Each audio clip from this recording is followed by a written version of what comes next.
Shit. And there we go. Profanity right as we start. Hey, everybody. wait. Welcome to another exciting episode of Under the Dome. I'm your host, Alan Orrick, with my profane co-host, Sean Williams. How you doing tonight, Sean? Got to change my glasses. Okay, Uh, now I look dignified. There you go. I thought you were going to go for the whole, what was this, Corey Hart look. I wear my sunglasses at night. Well, I mean, that's a really bright light up there. So, hey, we'll leave it up to the viewers. Which ones y'all want me to wear? There It you doesn't go. matter to me. Thank you guys for joining us, and we want to welcome you to Under the Dome. And we haven't thanked Saints News Network in a pretty good while, and we still are under partnership with them. So we want to give them a shout out. Home of the Bayou Blitz and so on and so forth. Our buddy Bob Rose, the unofficial third partner of Under the Dome. You can follow us on Facebook at Under the Dome Podcast. You can follow us on YouTube and on iTunes, and you can follow us on Twitter there, and under his face. There. Yeah, you got big fingers, man. But you're a big guy. You're like, how tall are you? Just a little bit more than 6'1". Yeah, a little bit taller than 6'1", about 6'1" and 6'1.5", roughly. That's like what, 8 inches taller than me. That's what she said.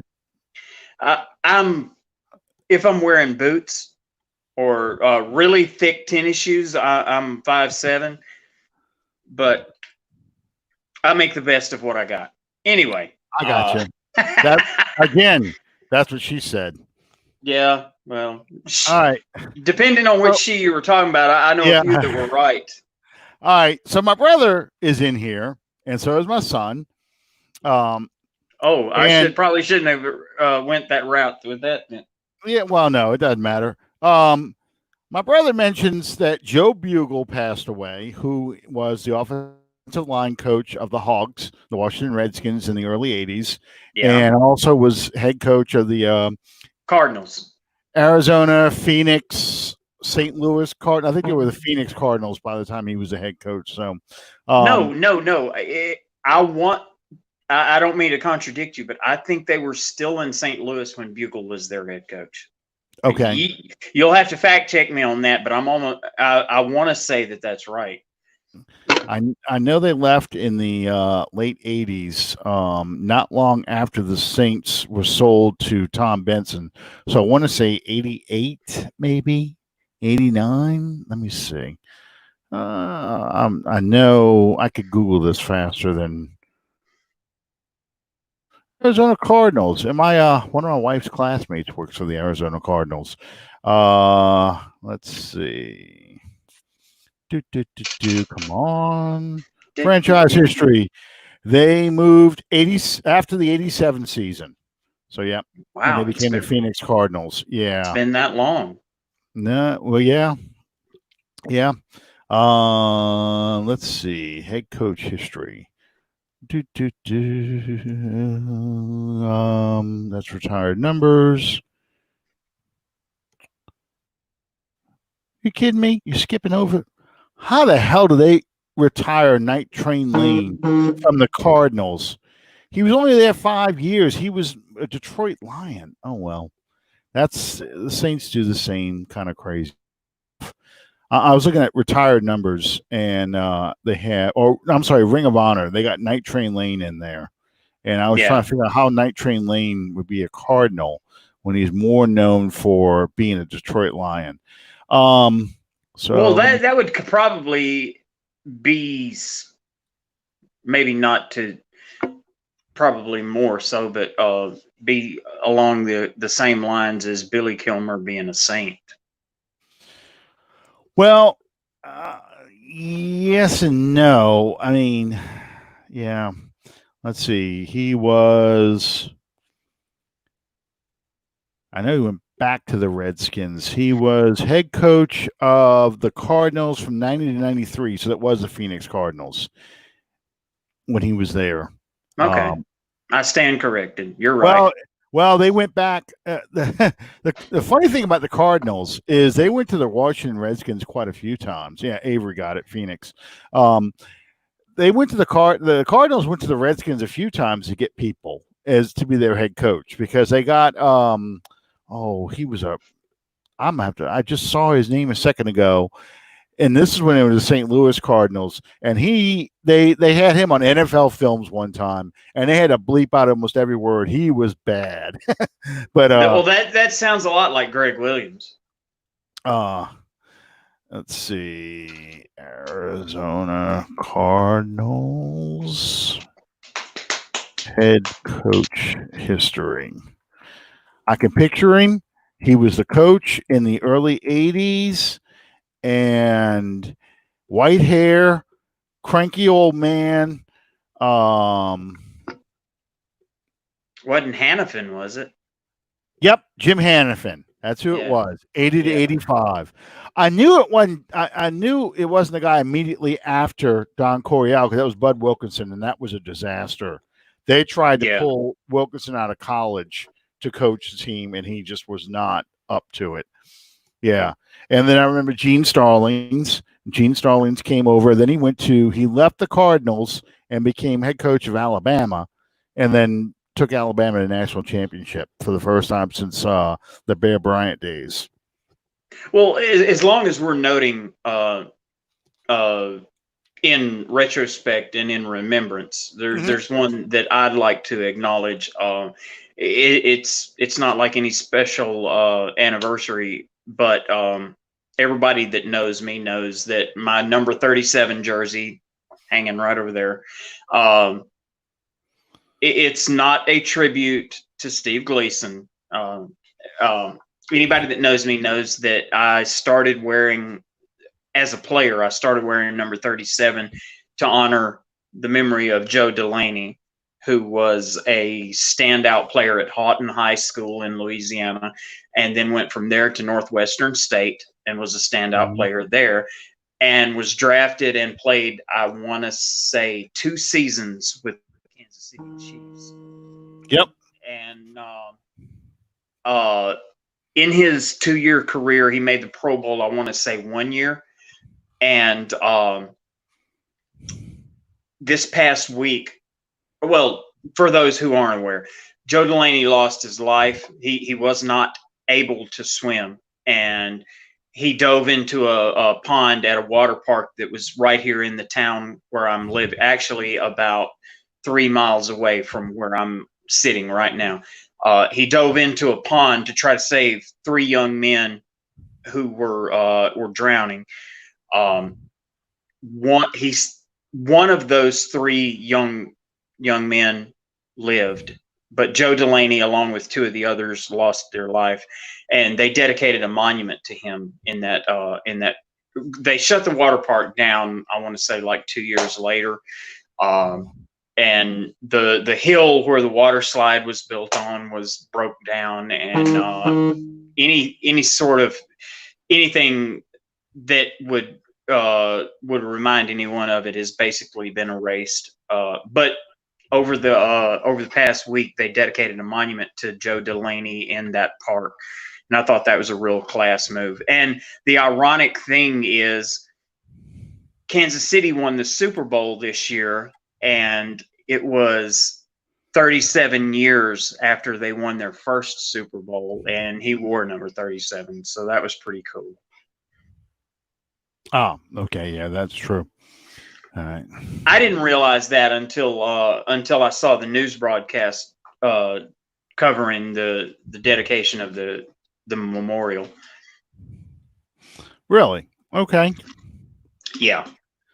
All right. But from everything that I can understand, everything that I've ever been able to see about Joe Delaney, he was a great guy, real class act, and he worked really hard at what he did, and he was one of those guys that you didn't mind your kids looking up to.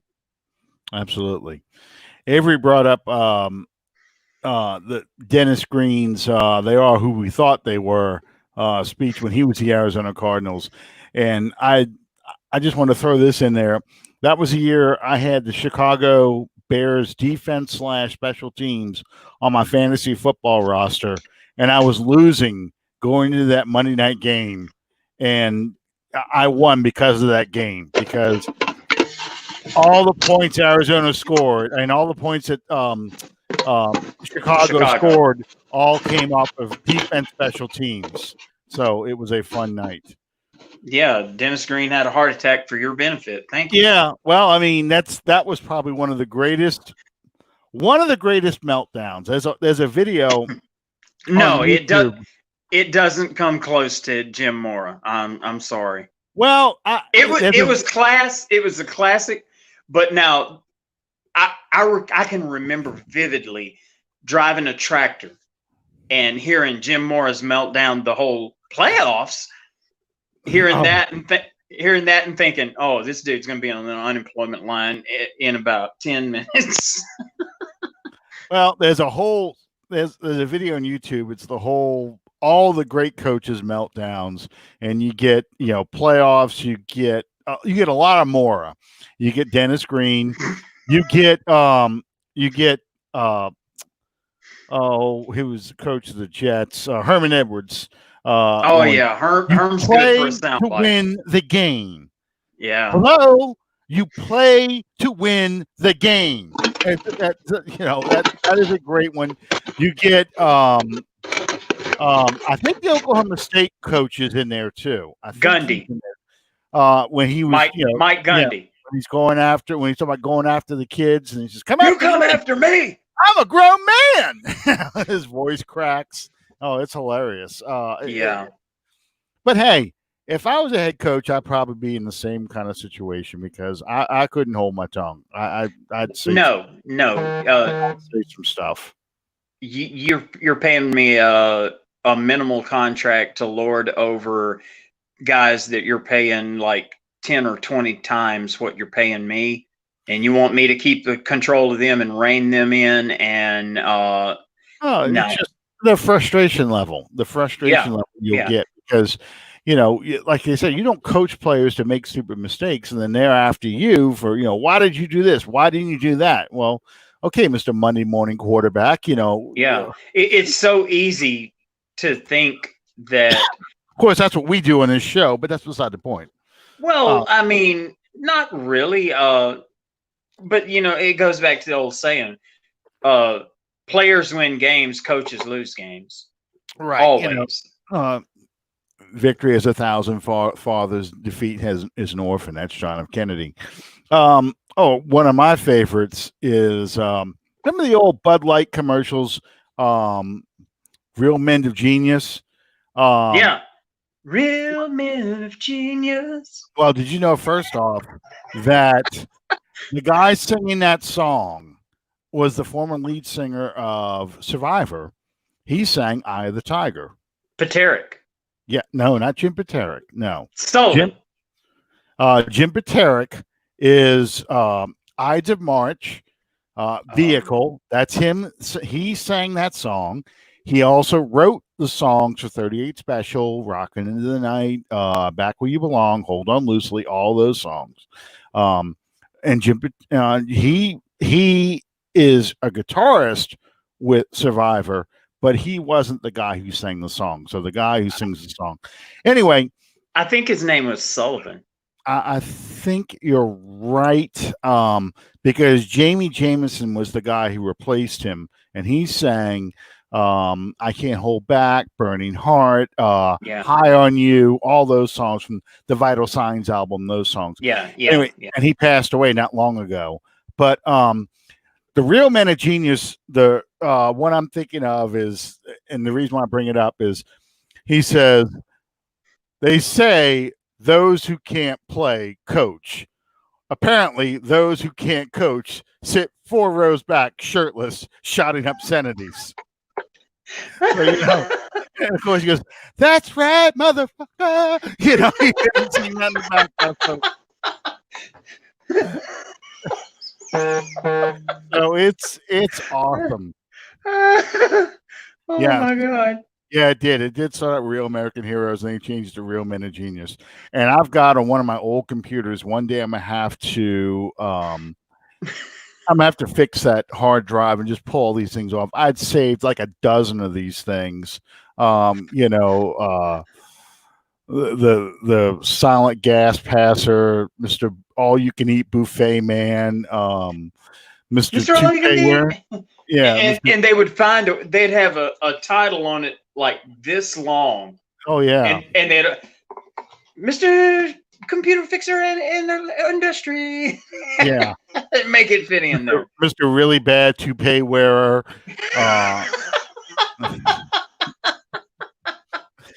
Mr. Incredibly hairy guy with the tight rubber band. You hear the girl say, tight, tight, tight, tight. You know, talking about his Speedos, and it says, check out the woolly mammoth in the rubber band, you know. They're classic. I wish they'd play those things again. That's why I saved them. It's got to be at least 20 years ago that they started those things. So I don't remember them on TV as much as I remember them on radio. Yeah. And obviously, that was at a point in time where when you transitioned from a visual to just an audio, you had to have something to go along with it to evoke the visual with the audio. Nowadays, they just play the sound bite and it's done and over with. Right. So anyway, the reason I brought all that stuff up in a roundabout way, we're trying to do a tribute to Joe Bugle, and we're talking about Real Men of Genius. But Joe Bugle, if you ever get a chance, seriously, to watch the NFL Films thing on America's Game, and they talk about the 82 and 83 Washington Redskins. 70 chip is by far the most famous play in Washington Redskins history. That's Riggins. Don Riggins. When he breaks it, it's the counter tray. Don McNeil. Yeah, it's the counter tray. And, just that offensive line and the things it was able to do. And 70 chip, of course, is Riggins' favorite play.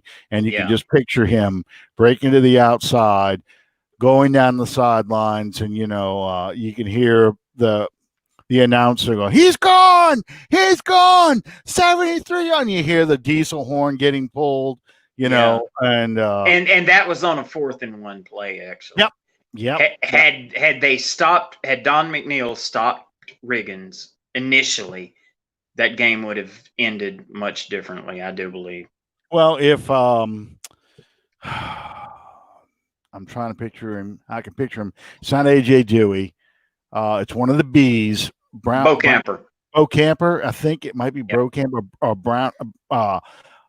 Brownhauser. I can't think of how to say his name.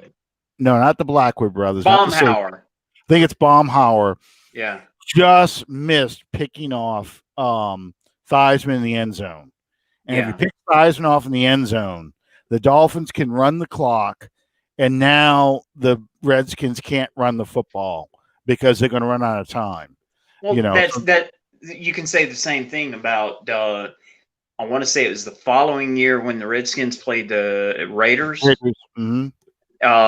Squire getting that pick 6. Had that not happened, that would have been a completely different game. Yes, but that's the Redskins' fault for being too cute, because they ran the exact same play against the Raiders earlier that year, and they saw when they substituted and put that little pass receiving back, Washington, I think his name was. They put Joe him Washington, in there. Yeah. University of Oklahoma. Okay, they put Joe Washington in there. They knew the screen pass was coming, so they substituted Squirick immediately, and Squirick knew it. And and he had a 1-play career. That's it. But I mean, when you get a pick 6 in the Super Bowl, that makes a career. There you go, 98. First Real American Heroes was in 98. And that's about right. That was driving to work every day and listening to those things. And I would hear them on Walton and Johnson. So, yeah, that would be about right. I never listened to Walton and Johnson. I always listened to John Boy and Billy. Oh my God. I've listened to Walton Johnson for so long. I listened to them back in 1983 when they were the Q Morning Crew on WQUE. And they're the ones that, if you bought in 1983, if you bought the Who Dat record, and that is the famous Who Dat Singing Saint song where you have um, uh, Aaron Neville singing, when the Saints go marching in, Oh and yeah, you yeah, got yeah. the five Saints players going, "Who that say gonna beat them Saints? Who that? Who that?" You hear that? You hear that song? You flip it over to the other side of that 45. Now I sound old, but that back then, vinyl records. I've got it. I still have my 45 of the song. Um, but if you flipped it over, it was the Q Morning Crew, and it's Walton and Johnson singing, "Who dat say gonna beat that Q crew," and they have Steve Johnson imitating Kenny Stabler as he sings the song. So yeah, it's a classic. That's how long those two guys were together, and of course, John Walton passed away almost a year ago now, but he passed away in August of 2019. But that's how long I've been listening to those guys. I listened to them in high school. Didn't listen to them too much in college. They were a little all over the place, and then in the '90s they split up for a little while. Then they got back together, and they went national. They went to New York. Then it became a national thing, and that's when they came back. So, yeah, it was. They've been around. Have been around for a long time, so it's kind of fun to hearing these guys again. What I brought up for tonight's discussion that we've managed to spend almost 30 minutes avoiding. What I brought up for the night's discussion was, one more thing. I'm sorry, before we get into that. My brother also mentioned Benny Mondonis passed away. He was a singer. Yep. His famous song, in fact, it became a hit twice, was Into the Night, which is like the creepiest pedophile song this side of Bad Company's Youngblood. And to an extent, unless you know the story behind it, Vehicle by Ides of March, we mentioned earlier, Vehicle by Ides of March sounds like a pedophile song too, because, but that song actually is about a relationship between two adults, and the singer is in the friend zone. He is the total friend zone. He's in love with this girl, and Jesse's girl. No, not Jesse's girl. Well, it's And the same concept. Right. But he is to her is just a vehicle to bring her anywhere she needs to go. And do all these things for her. And that's why he says, "I love you, but I need you. Good God in heaven, you know how much I love you." And she doesn't know. But that's Vehicle. Oh, she knows. She's a user and an abuser. He's in the friend zone. Yeah. There there is no song for unrequited love as good as Jesse's girl. Yeah. Yeah. Jesse is a friend. Well, if I had an acoustic, I could do it, but no. Well, that was the song Into the Night. It was a hit in the early 80s, and then for whatever reason, I want to say 89, it was re-released and it became a hit again. Yeah. But the very first, my brother just typed it in. 80 and 89. Yep. Well, it's the same thing. I can't remember which one it was. It was either When I'm With You or God, Sheriff and Alias. I can't remember the names of the songs, but those were the two bands. But the sitcom that Michael, not Mike. Oh shit. Michael J. Fox, the sitcom that he was in. Oh, Are you Family Ties. Family Family Ties. Ties? Okay, yeah, I used to watch Family Ties religiously. They brought this song back when he towards the end of the run, where it was dealing with him and his girlfriend, and they brought this song back and used it in that show, and it became a hit all over again. Are you talking about "At This Moment" by Billy Veer? No, it wasn't that. It was either Sheriff. Geez, I'm gonna have to look it up now. But the answer to come next week. My research device is also my camera. Let's see. Okay. When I'm with you is one of them, and but they did use "At This Moment" when Alex and the girl who his real wife in real life. Yeah, in real life he married. Ellen. Yep, Ellen. When she left, and they split up, they used Billy Vera and the Beaters. Yeah. Well, if we could figure the Saints out like we figure out music. Well, I mean, the music is a associated thing. Anyway, going back to Benny Madonas, for those of you who have not heard this song, go ahead and don't watch the video, because the video is even creepier than the lyrics of the song. But the opening verse is, "She's just 16 years old. Leave her alone," they said.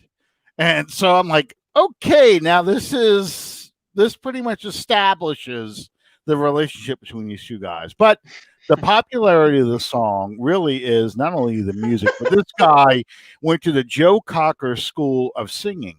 I mean, you listen to that chorus and how many times he just goes, the whole bit. I mean, and that's what sold that song. With lyrics like that, usually the next thing that follows is, "Will the defendant please rise?" That pretty much. Yeah. They should play that song during the every time Joe Biden comes out, and like how Trump is in trouble right now for what? But Trump's in trouble for using Tom Petty's song. So I think if we just play "Into the Night" whenever. Well, it's either that or you play the commercial of "Gee, your hair smells terrific." One or the other. Oh my Jesus. We're going to hell. Oh, no, I'm not. No, I'm not.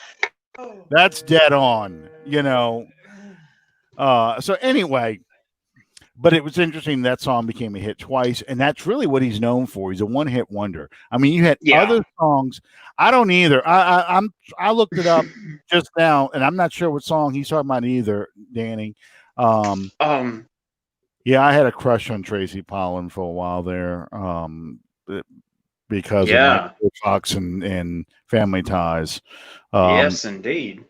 But anyway, so getting back to the purpose of tonight's show is really because there's not much going on. Jadeveon Clowney's back in the news again. So, they're stirring up the rumors, and allegedly he turned down money, about $15 million from the Cleveland Browns, and he says he's got it down to two teams he's interested in. He's interested in the Saints and the Cowboys. So one or the other. Honestly, I don't. Clowney is an injury-prone defensive end who give you one or two really good games, usually on national television. Oh yeah, that's another one. Young Girl by Gary Puckett. And Young Girl, Young Blood from Bad Company. That's another one. Yeah. Young girl, get out of my life. Yeah.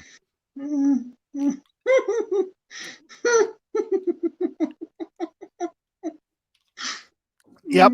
Hey, if it's an old song, I know it. But anyway, we're never going to be broadcasted to DNC, are we?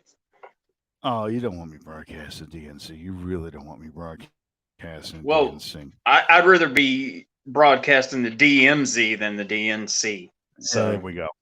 Okay, so anyway, getting back to what I was going to say, Jadeveon Clowney probably gives you one or two really good games on it, especially on national television.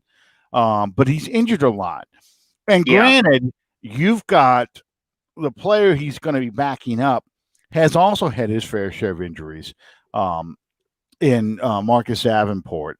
So perhaps if you keep him, maybe I'm talking about Clowney, use him on special packages, the NASCAR package and so forth. Limit his snaps. You might be able to get 16 games out of him. But how much money is that worth that you get? I don't know. that's 20, that's 20 the, snaps, 20 snaps a game out of a guy. How much money that's is that going to be worth? the crux of it. You're not going to spend top dollar, which by all accounts is what Jadeveon Clowney is looking for. You're Mhm. not going to spend that on a situational player. No. That's just not a sound decision. So do you give him a incentive heavy contract to bring him here, and with the idea that you have to earn all this extra money, and sign him for a 1-year deal and let him go out and try and get something next year? I don't know if you can do The that. only thing that I would do, I would say, dude, you want to play for the New Orleans Saints, you come here, we pay you a stripped down contract. You show us that you're good for 16 games, you show us that you're productive, and then we'll talk. That would be the only thing that I would be interested in. Right. From a business standpoint, that's the Well, only ground that you it have. doesn't make any sense to me to pay somebody 7, 8, $10 million to be a backup on a position. Exactly. And you're already talking about a defensive line room that is full. Yeah, So, you know, because you've got Trey Hendrickson and you got Carl Anderson, and I'm sure a lot of people are screaming right now. Yeah, but those guys aren't Clowney. I mean, they're not as good as Clowney. And well, you're Clowney right. hadn't been Clowney since he left South Carolina.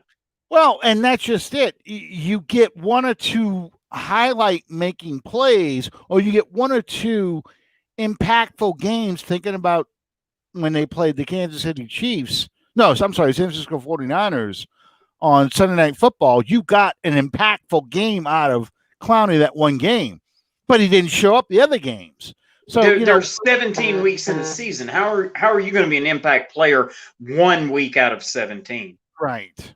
And they got players who used to do that. I mean, we had a guy in 2015, 2016, who was just like that. And I'm talking about the linebacker we got from Miami Dolphins. He was always hurt. I can't think of his name right now, but it'll come to me in a minute. Laurinaitis.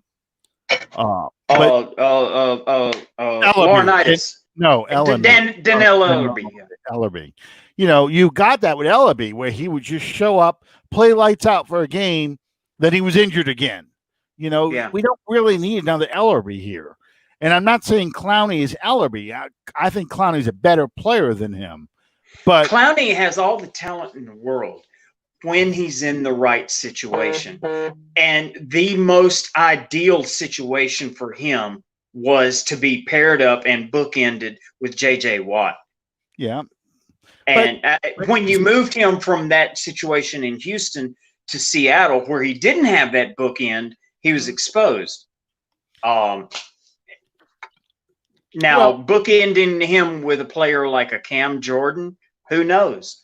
But that's not something that this organization has been building towards over the past 3 to 4 seasons in the draft with Davenport, with damn it, Louisville. You Sheldon Rankins. Thank you. Malcolm Brown. That's not what you've been building towards for the past 3 or 4 seasons with all of that. So, and you're not going to sacrifice everything that you've invested in just to accommodate a player that you don't have absolute trust and belief in. Absolutely, absolutely. So yeah, so is that money better spent elsewhere? And that was my question for the night. What positions are still the greatest need for the Saints? Because they keep talking about how this is the most talented Saints team or the most full Saints roster we've had. And I hate that because they That said that just in puts the pressure 2014 on. too. Yeah. They said that in 2014 as well. So what do the Saints need to help them give over the hump? And I think the biggest weakness still in this roster is receiver. Now, Yes. granted, you saw they had a workout video that popped up a few days ago. Drew Brees working out with Emmanuel Sanders and Michael Thomas, and Sanders still showed lots of speed. You know, they were all making fun of the fact that Brees actually threw the ball more than 40 yards in the air to get Sanders. They're like, I thought he had a weak arm. I thought he couldn't throw 40 yards, and he's hitting them in stride. Yeah, there ain't 11 people in your face either. Well, Anyway. I mean, but you didn't have a guy who could do that consistently for the Saints, so that's why he wasn't throwing the ball like that. But, I don't believe. No, I don't believe that Drew Brees has the arm strength that he had 4 years ago. But at the same time, I don't think that he necessarily has to depend on that the way that he did then. Well, I think he's compensated for it over the years, and it's when I say about compensated, he's not just checking it down because he can't make the throws. He's being far more selective about making the throws, and he's using his body more to push the ball down the field. Yeah. And he's adjusted his mechanics so he can still throw that ball. So, you know, to the naked eye, you're really not going to see the difference. Breeze's mechanics tell you there's a difference in the way he throws the ball. That's all it is. But to me, he can still make every throw. He can throw the ball deep when he needs to, but he really doesn't need to in this offense because he doesn't have to air it out 40 and 50 times a game like he used to. You've got weapons around who are good run after the catch kind of guys. That said, I still think that they need help in the receiving corps because after Thomas, after Sanders, you really have Taysom Hill as a guy who can come in, but utility. But you really don't have that number 3 possession slot guy who can occasionally break out to the outside as a wide receiver. You've got something at tight end with Cook, but you really don't have that receiver. And that's where I think the Saints should look at bringing in a guy to challenge some of these veterans that they still have on the roster. And I'm talking about Traquan Smith mainly. And also, excuse me, to push the rookies that they brought in, the undrafted guys they brought in. So, you know, when we look at the receivers that they have out there, there's not a whole heck of a lot, but you're not really asking for a whole lot. You don't need Antonio Brown to facilitate what the needs of this offense. Right. You just need a dependable. For lack of, he ain't dependable. He's a wing nut. You need for lack of a better, just as a point of reference, you need that Lance Moore. You need that Willie Snead that the Saints offense had for so many years, and you really. Not Willie Snead's last season here, but the season prior, you really haven't had that in this offense. Well, the closest thing that you've had to that in this offense since that season for Willie Snead has been Taysom Hill. Yeah. Well, that's why I'm looking at a guy like Taylor Gabriel from the Bears. Somebody who you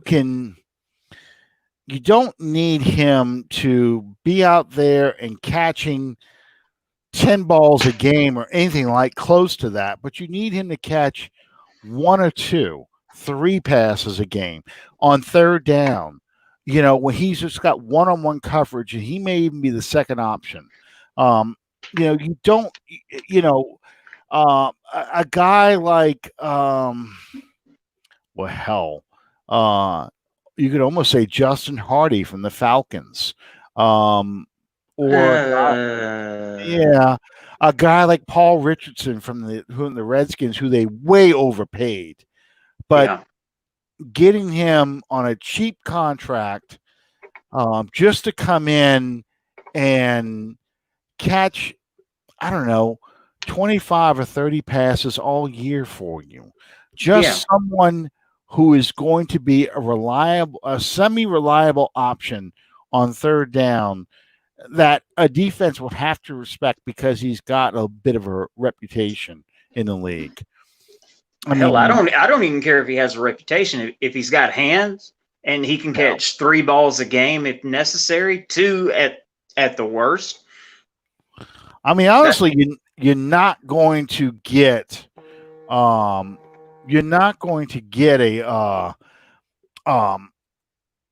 impact player anymore at this point of the season. You're not going to find, there's not going to be somebody No. who shows up out there who is he's an impact guy. That's a guy who can stretch the field. You're not going to find that.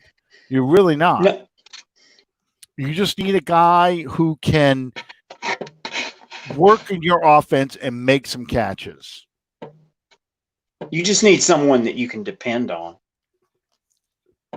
The other position, I'm still concerned about linebacker, but I really think the linebacking core is that, well, the linebackers they have out there are pretty much gone. I mean, there's nothing worth picking up. But the other position I think the Saints could still use a little bit of help in is cornerback. And I'm not sure. That would have been my first vote. Okay. Just to be devil's advocate to your wide receiver, Mhm. while I do agree that wide receiver is a point of concern for me, because positions like cornerback and wide receiver, you're always, due to the limitations placed on the roster, you're always one injury away from being in crisis mode anyway. Right. Well, just so happens the guy who's been hanging out there almost the whole off season, Logan Ryan, your 29-year-old cornerback from the Titans, is probably the Saints fans' number one guy that they're looking for to bring in for this position, because he is a slot cornerback for them, and that's probably our biggest weakness is slot cornerback. Well, I'm gonna, when I say cornerback, let me say that with a caveat. I say cornerback is a point of concern for me, but that's going to depend on, as you and I have discussed on several previous occasions, that's going to depend entirely on the sophomore season here of Janoris Jenkins. Mm-hmm. Is he going to go by the way of Ken Crawley or what's his name from last year from the Giants?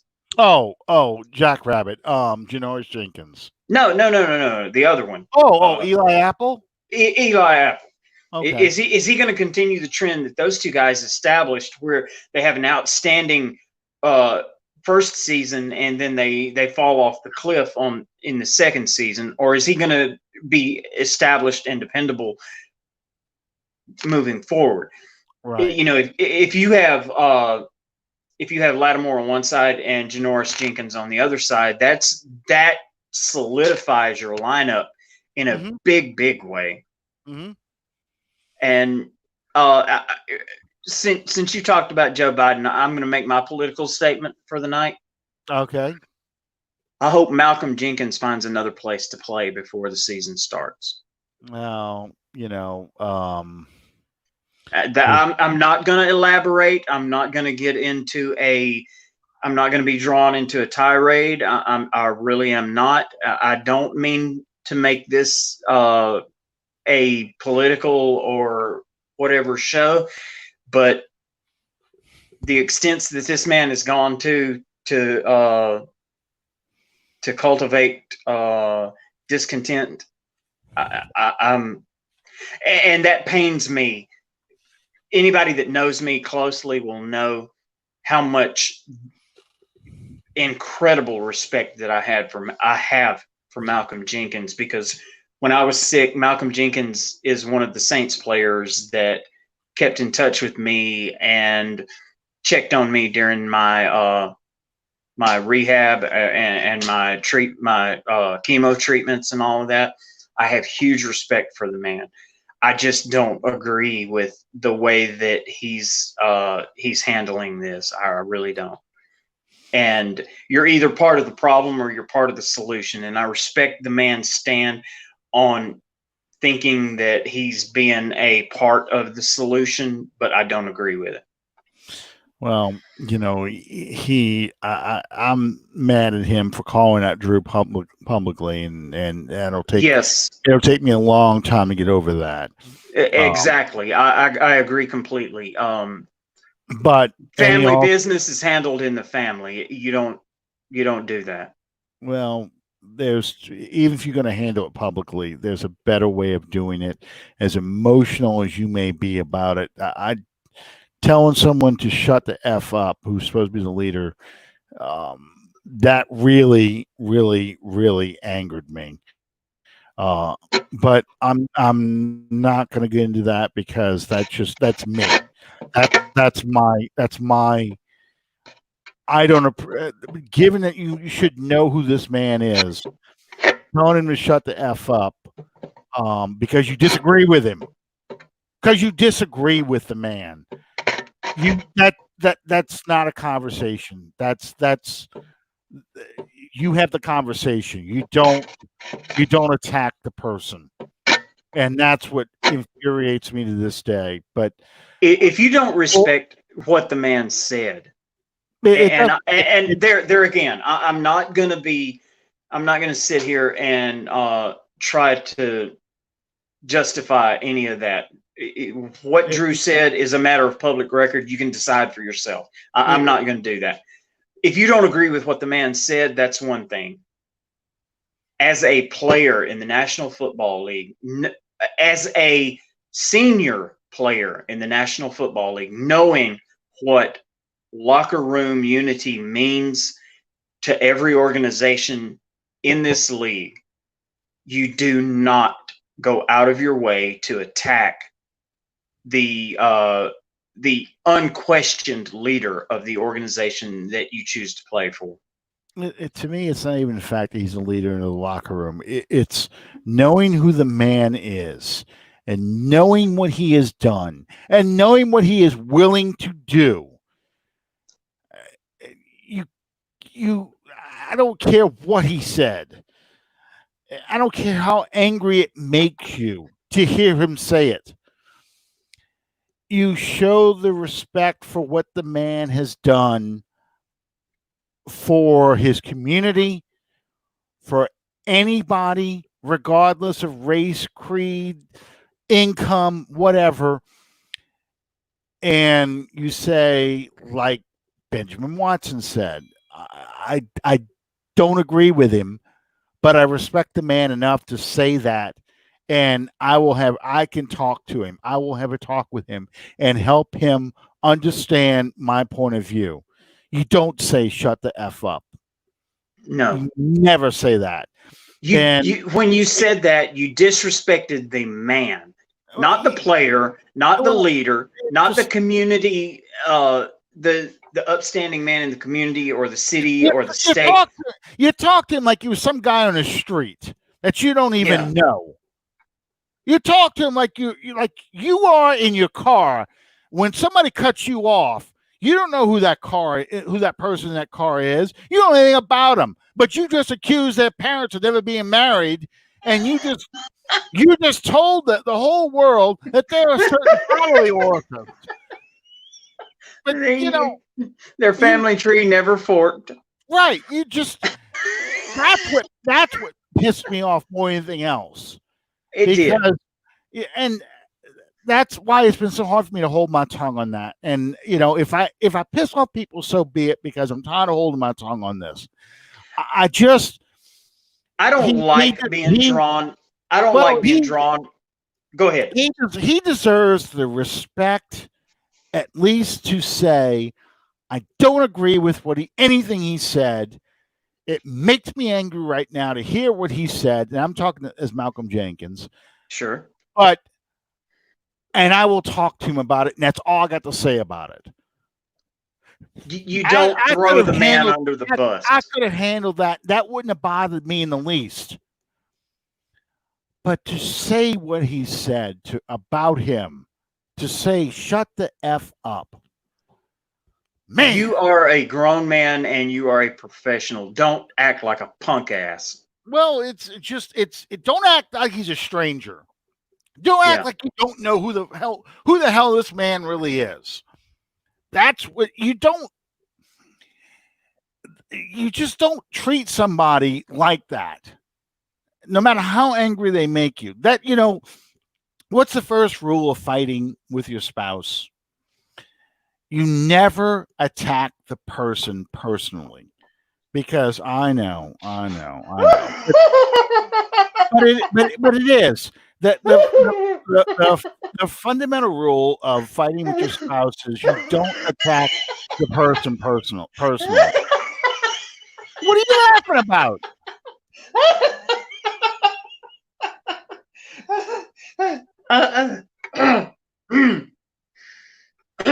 I'm sorry. I know what you had to go through and stuff like that, but it's that kind of thing. And I felt like that was a personal attack, and that's what bothered me the most. Yeah, but that said, as a player, as a man, I have, like I said, for my own personal reasons, I have the utmost respect and admiration for Malcolm Jenkins, because he did something with me that he never was obligated to do. He's better than what he did, than showing his ass on TV. He's better than that. He knows he is. That was the entire point of what I was about to say. Yeah, he's better than that. It left me feeling like he saw a convenient opportunity for a soundbite, for grandstanding. Yeah, exactly. And that's not the guy that I knew. And this is not the issue to grandstand on either. It's not. It's a serious, complicated, overdue conversation, but it's a conversation. It's not a sit down, shut up, and I'm going to tell you everything that you've done wrong. It's not that kind of that's not a conversation. It's a lecture, and you lecture anybody, they just tune you out. They do it every time. I don't care what it's about. Well, you stand and lecture somebody, and they're going to just tune you out and not listen. And whose mind have you changed? How many people's minds have you changed by personally attacking and belittling the person in public? You're not going to change somebody's mind by that. And you're certainly not going to change anybody's mind or get them to understand your point of view by insulting them. It doesn't work that way. Well, that's not Dale Carnegie's book. What we have digressed to in this generation is a bunch of people that think that their way of thinking is all that matters. Their point of view is the right one, and everybody else is wrong. Well, and worse than that, we have digressed into a society that deems that acceptable. Well, and that's beyond. If you believe in diversity, then diversity of thought and diversity of opinion has to be part of that diversity. Diversity isn't just looking different or being from a different background. You cannot clone the same mind over and over. God knows I wish you could. I really wish you could have made everybody exactly the same with the same talents and the same abilities, because we'd have a whole hell of a lot less problems because everybody's the same. But you know what? We live in the world of the Sneetches. And some of us are stars upon Mars, and some of us do not. I can't believe I'm quoting Dr. Seuss on this show, but I am. We've quoted worse. Yeah. It's good to be the king. I really hope that me saying what I said did not offend or turn off anyone. But just as Alan said, this is something that is in a big way affecting something that means a lot to me. I'm having a hard And time. I'm having a hard time getting interested in this upcoming season. I'll be honest with you. I well, really, really I'm am. having a hard time seeing positively being able to look at it and see an upcoming season, to be honest with you. Because Well, I mean, that too. earlier this week, we found out that the keystone of every NFL season, which is the Hall of Fame enshrinement Mhm. and game, was canceled for the year. And we'll just do it again next year with a bigger show. Well, that's not this year. Right now, this country needs some normalcy. They need what they have come to accept as being what's supposed to be going on. And to me, that a huge part of that is our sporting events. You might pick up the NBA season and have a round robin tournament. You may usher in some sort of but that's not football. Well, here's the thing for me. For 3 hours every Sunday, or every Monday night, or Thursday night, or whenever they play whenever they play games, it could be Saturday afternoon for some people with college football. For those 3 hours or 3+ hours with college football, black, white, rich, poor, female, male, whatever, you are all united in one belief that you're part of your team that's playing in that game. And if you're Exactly. at home watching a game in your home stadium, 60 to 80,000 people all are just like you, all into this game. I've told the story a dozen times and I'll tell it again. When Garrett Hartley made that kick and we were going to the Super Bowl in 2009, as I'm walking out of the stadium with my wife, complete strangers are running up to me and hugging me, saying, I can't believe we're going to the Super Bowl. And you saw when we didn't get to go to the Super Bowl in 2018, and the Super Bowl's being played, what did we do? We threw a party. And you look at that sea of humanity, and it's just a mosaic of colors, of people, of races, of creeds, of genders. It's everything. And they're all there for one purpose. And that is to have fun boycotting the Super Bowl. There's no division there. None. There's nobody going, the only division was the outside world telling everybody else, you Saints fans need to get over this, man. Nobody else has ever done that before. Nobody. When you walk through that security checkpoint outside of the Superdome, there is no black, there is no white, there is no Mexican, there is no anything.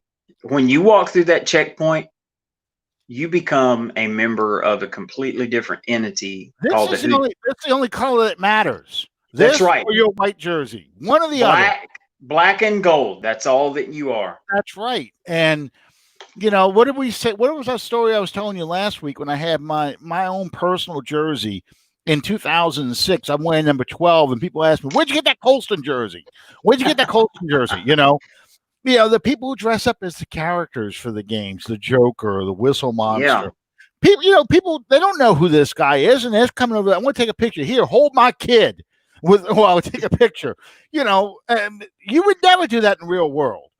No, you would never Monday through Friday find somebody walking through here, hold my kid while I take a picture of you. Nobody does that. But for 3 hours, that's a uniting force. And I think that's what's missing because so much people see so much anger and hatred right now out there that's what they're missing from sports.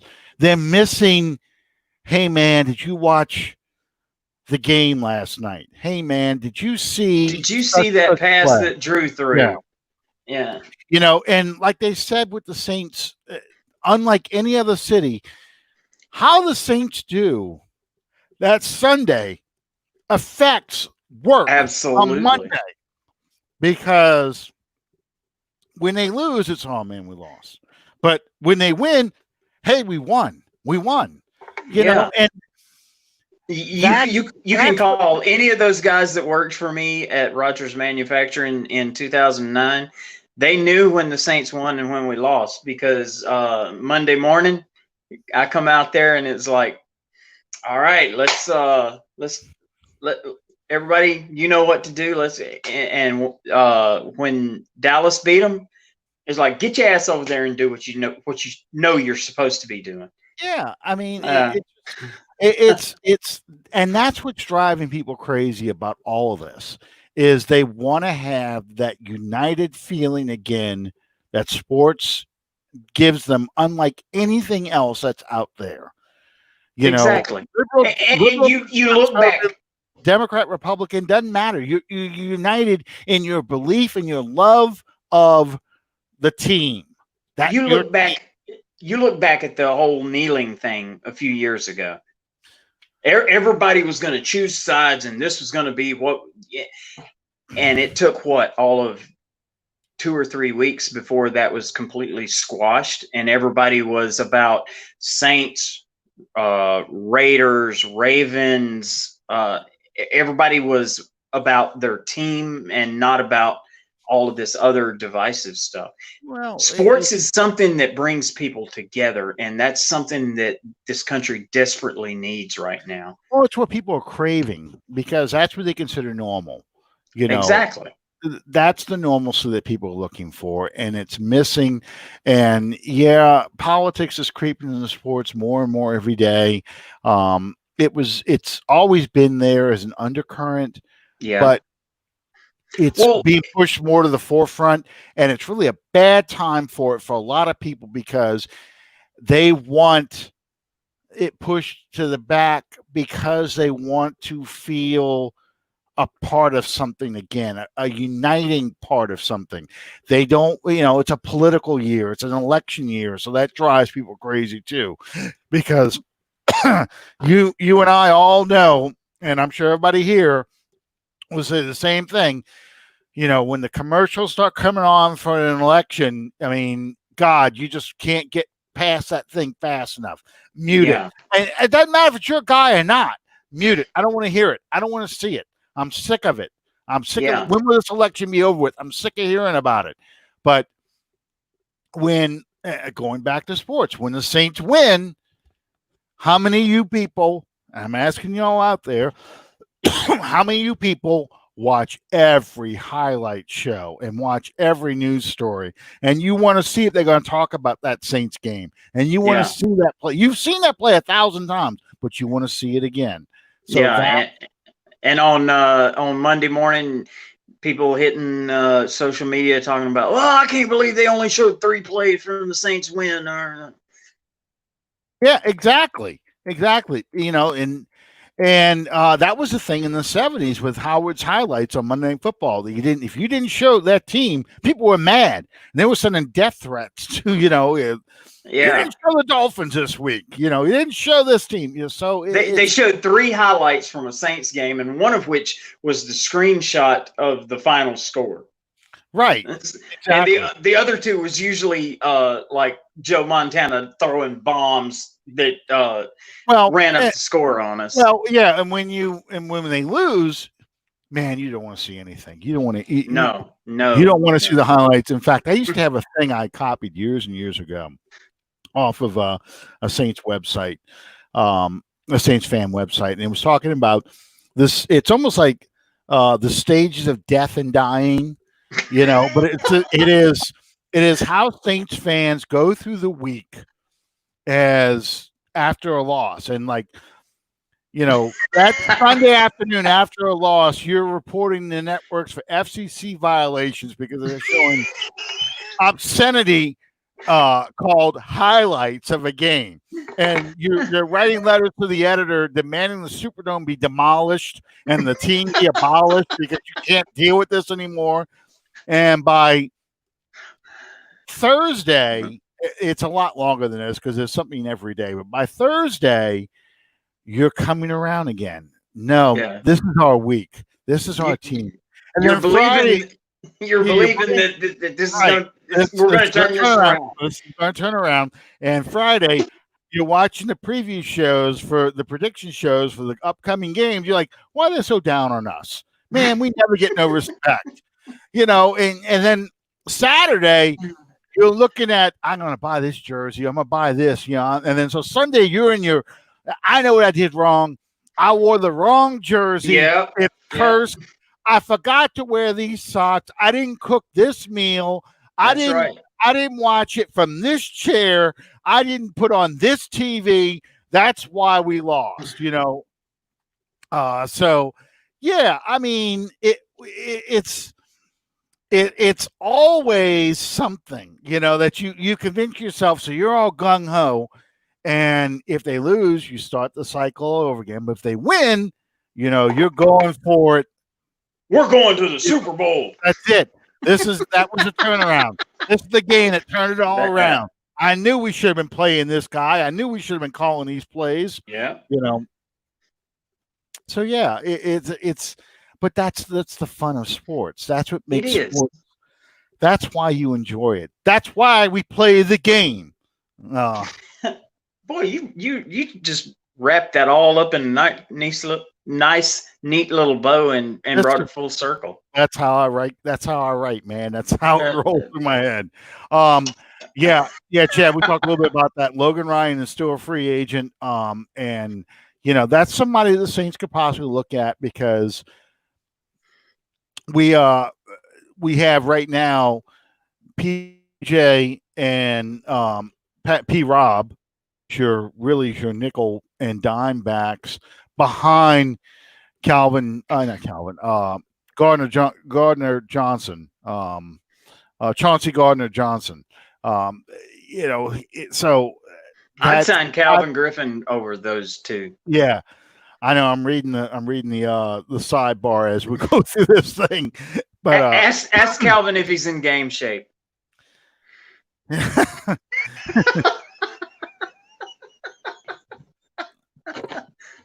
I don't think. Actually, when it comes to PJ, I would almost play Anna over PJ.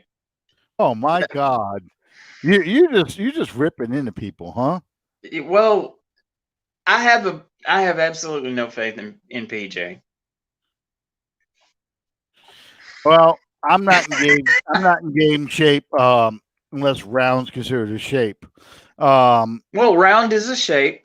My daughter told me that. So Calvin says I'm 32 and still run a 4.4. Put me in, coach. Hey, and Calvin, the last time I ran a 40, they used a calendar. Yeah, so. Last time I ran a 40, they timed me by a sundial. Yeah. Calvin's younger brother Everson Griffin's still out there, and he's better than Clowney. where is Everson at this point? We need to start tracking this young man. Well, it's funny. The Falcon fans are desperate for a pass rushing defensive end, and they keep bringing up Griffin, and they keep bringing up I still run a 4.4. Just raised my little brother, and he plays college ball. There you go. Well, I don't want to think about it. I'm doing physical therapy for my arm right now, and I'm terrible.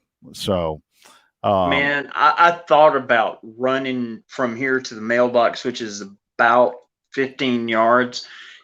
And I stood at the front door and I looked at the mailbox and I hyperventilated. So I took that as not a good sign. So we let that one go.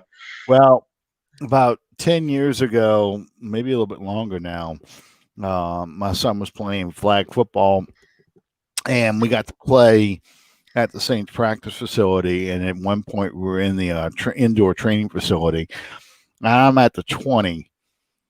Throwing passes to my son in the end zone, and I'm telling him to go towards the back corner pylon, and they lied to me. That field's gotten a lot bigger than 20 yards or 30 yards, 25 yards in the past, I don't know, 20 or 30 years, because it was a challenge for me to get the ball down there, and that was 10 years ago. So I used to be able to throw a bullet, perfect spiral, because I started out as a quarterback.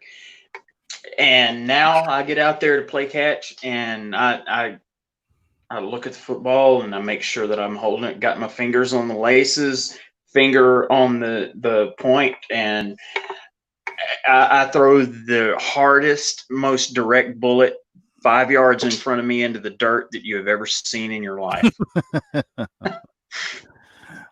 I was going to play catch with my son, who's now 22, and I did my little 3-step drop, sit there and pat the feet, pat the ball, threw it, and like I say, 5 yards into the dirt. And he looked at me and he said, "So you're a receiver, right, Dad?" And I said, well, everybody's the saying is you still got one good one left in you.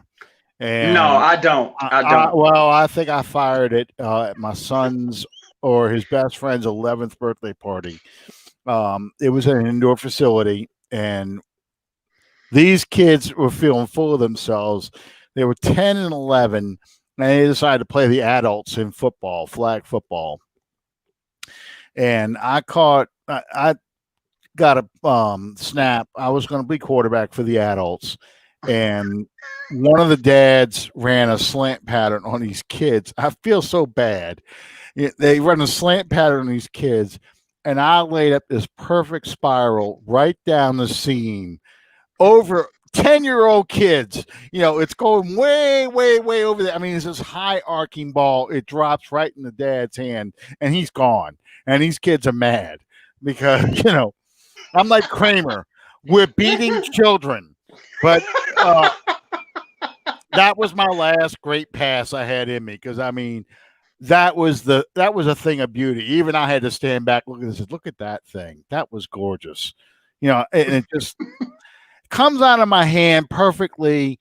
High arcing ball. I'm not even touching it, because usually if you try and throw it high, you're going to hit the rafters or whatever. Yeah. No, not even close to the rafters. Just sailing straight down on line, and it drops right in the guy's hands, right on his fingertips. I'm going, yeah, that's it. Yeah, Sean, you play like Baker Mayfield. You throw the ball in the dirt. Yeah, well, it must be an Oklahoma thing.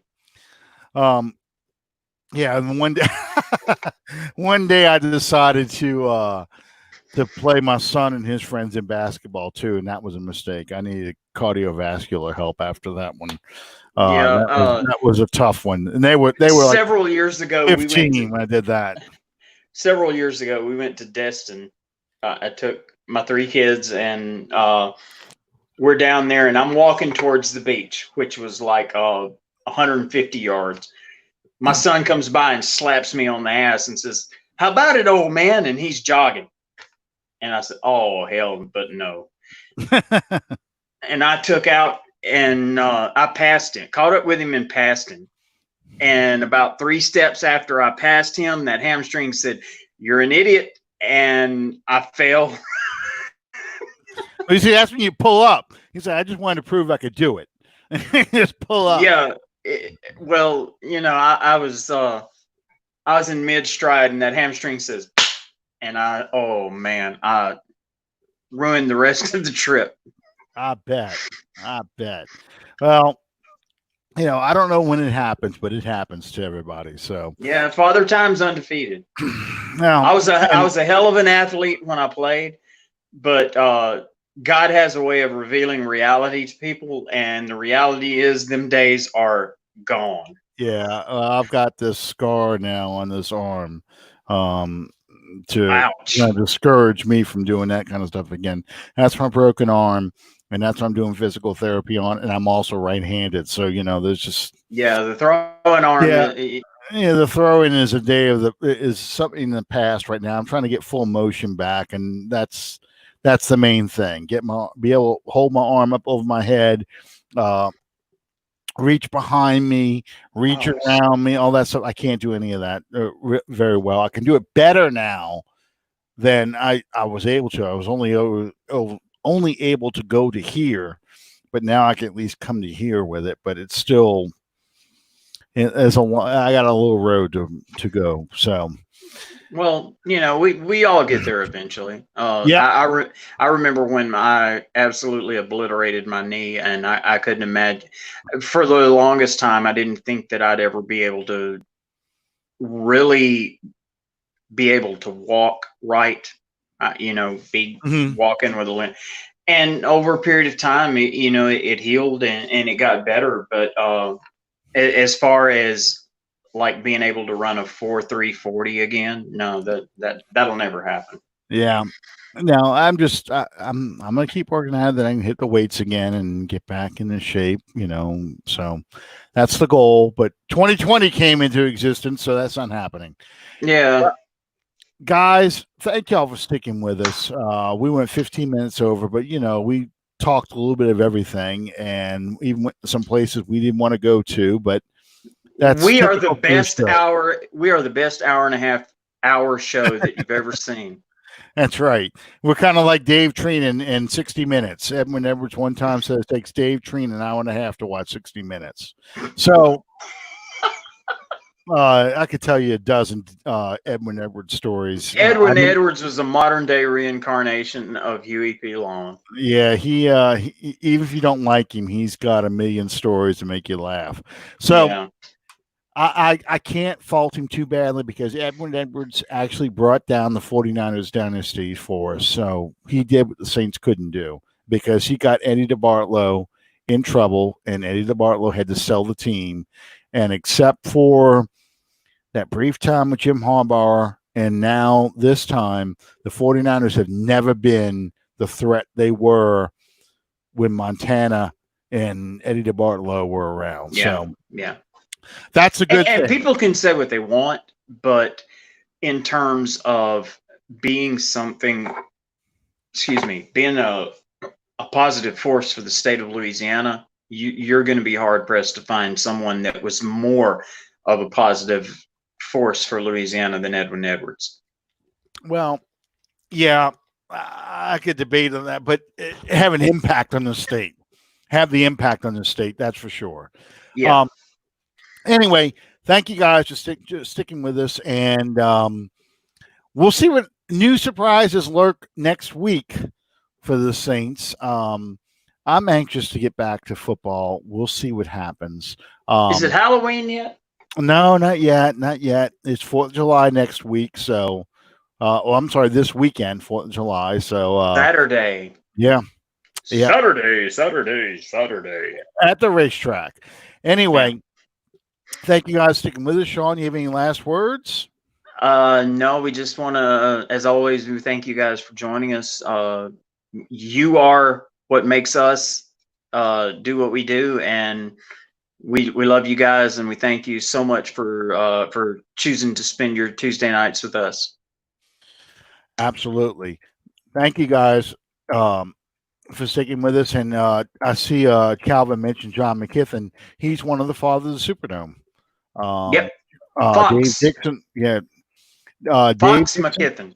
Yes. Dave Dixon was the one that convinced McKiffin to sell the bonds to do it. And that's why there was a statue of McKiffin outside the dome. So, and Calvin will have to correct me, but I want to say that Fox McKiffin was from Columbia, as is Calvin.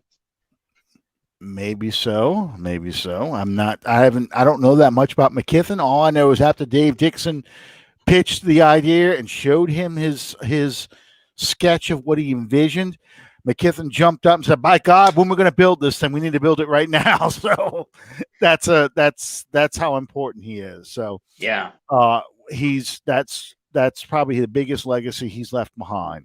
Anyway, thank you guys for joining us. We'll see you next time under the dome. Have a good 4th of July, everybody. Yep, Calvin says Columbia, Louisiana. That's where he's from.